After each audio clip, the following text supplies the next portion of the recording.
Hey, I'm Michael. This is Austin. It's the first episode of the chat. All right, and before we kick things off, we're going to pass it over to Carmen for the weather. We're going to stay muggy through the rest of the morning, closer to the afternoon. Right around 2:30 is when that solar eclipse is going to happen. We'll be partly sunny, so the forecast looks okay, and temperatures are going to top off at 95 later in the afternoon once that solar eclipse ends. So we're going to keep in this high heat and humidity through the beginning of the week with better rain chances by the end. Thanks, Carmen. As you know, today is a half day because of the eclipse. Yeah, all right, so let's take a look at this clip that was prepared by the group.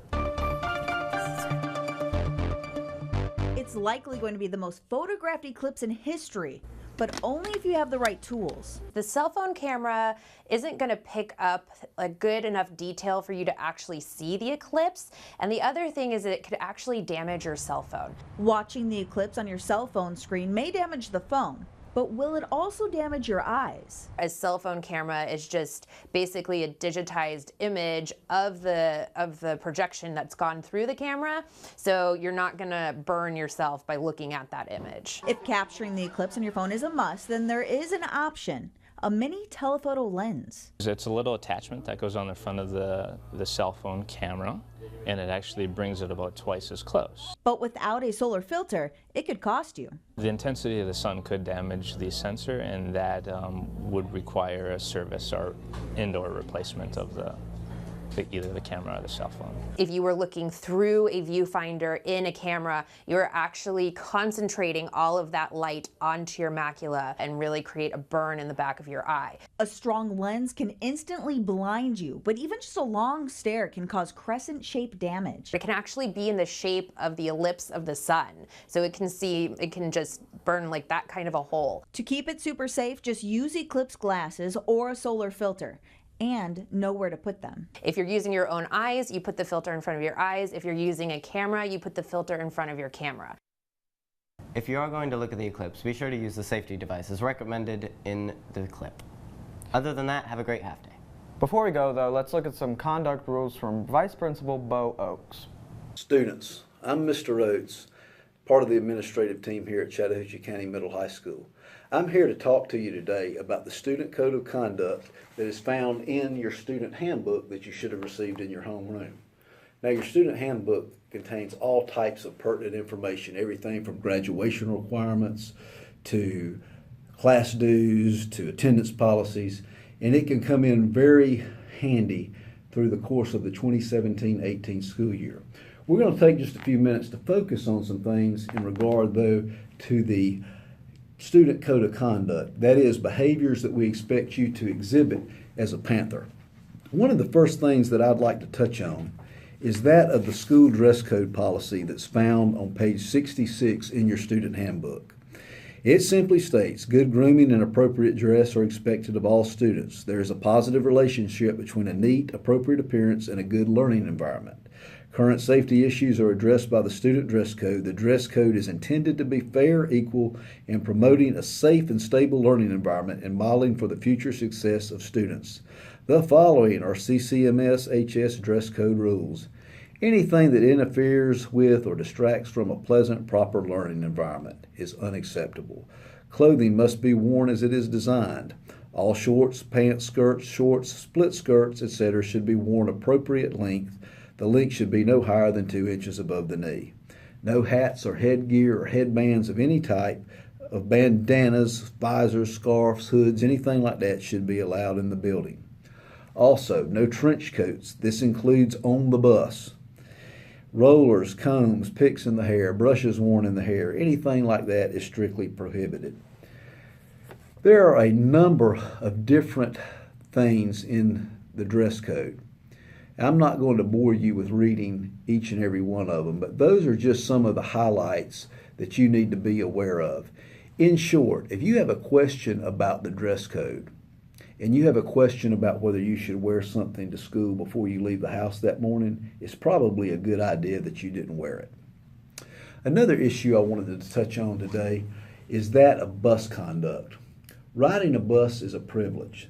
The Chattahoochee County School District's Transportation Department, as well as the state, has guidelines and procedures for those that are riding the bus. keep in mind that it's a privilege. And as I always state, your bus driver's bus is the equivalent of your teacher's classroom, and you're expected to follow the procedures set forth. There are also some issues that I feel that we need to touch on as an administrative staff as we begin the 2017-18 school year. These are like zero tolerance policies. One of the first things that we've dealt with over the last few years and seen an increase of is the use of cell phones. Everyone knows that cell phones are needed in today's society. They're very beneficial. However, they can very well serve as a distraction. We allow students, while they're in the hallways, to have one earbud in between classes. We don't have an issue with that. All we ask is that as you travel, just for safety purposes, you keep one ear available in case of an emergency. When it comes to cell phones in the classroom, we allow our teachers to have their own policy.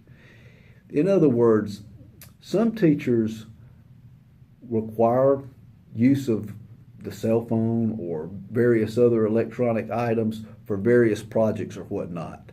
Some teachers don't want to see a cell phone in their classroom. Whatever that teacher's policy and procedure is, we expect you to abide by it. I don't think that I have ever disciplined a student for having a cell phone as much as I have insubordination. Our teachers have been directed that if a cell phone becomes an issue, that they ask you to put it away. If you refuse to put it away or refuse to turn it into that teacher, we then deem that as insubordination. And that's what usually lands students in deeper trouble. It's not the actual use of the cell phone. So please make sure you're in accordance to the teacher's policy in regards to your cell phone. Another issue that we encountered the last couple of years, and we've really improved on and curtailed, is that of tardies to class and tardies to school. We've done that through your help, through your parents' help, and through the good work of our teachers here at Chatco. We want to continue to improve on that this year. Make sure that you're where you're supposed to be and on time. Also, with that said, that can also lead to another issue that arises from time to time of students being in an unauthorized area. Unauthorized area can also be deemed as skipping and leads to a whole nother issue as far as attendance goes and not just tardiness. Please make sure that you're where you're supposed to be at all times and on time. Some of the zero tolerance policy issues that we have here at Chattahoochee County I want to briefly touch on. One of the first one is intertwined, aggressive behavior, fighting, and bullying. They can all fall under the same umbrella, if you will. Aggressive behavior could be verbal, it could be nonverbal. Fighting is fighting. It is automatic suspension out of school. Bullying is something that's come to the forefront in our society in the last few years, and it's a very real thing. Bullying is a serious issue in our society, in both schools and in the workplace. Bullying can be verbal, it can be physical, and it can also be used on social media, which leads me to this next thing. Anything that you do on social media that disrupts the school day or is bullying can land you in a lot of hot water. It can be anything from in-school suspension to out-of-school suspension to a possible tribunal. Anyone who's found guilty of bullying 3 times within a calendar school year, by law, is subject to tribunal and will be referred to the Chattahoochee County Alternative School. That's not the Chatco law, that's the state law. Another issue I want to touch on is that of drugs and alcohol. It's strictly prohibited and outlined here in our handbook what the disposition is. Bottom line, if you're caught with drugs or alcohol, you will be suspended and you will be recommended to serve time in the alternative school according to the disposition found in our Code of Conduct. Also, with that said, any type of sexual offense. Sexual offenses actually range from anything from public displays of affection to sexual assault and can result in anything from a phone call home to your parent to possible law enforcement involvement. Another issue that has arisen the last few years, and we have a zero tolerance policy for, is that of disrespectful behavior to adults. We expect you to be respectful to everyone, from your peers to your teachers, to the bus drivers, to the custodial workers, to everyone in the school. But let me say this, disrespectful or rude behavior towards your teachers and the staff will not be tolerated here at Chatco. As I stated, I do not want to take the time today to read you the entire code of conduct and go over the do's and don'ts, but I did want to hit some highlights. With that said, I also want to say this. As part of the administrative team here at Chatco, I don't want to just see you when you've broken a code of conduct. I want to get to know who you are. So my door is always open to you. If I can be of any assistance, please feel free to see me.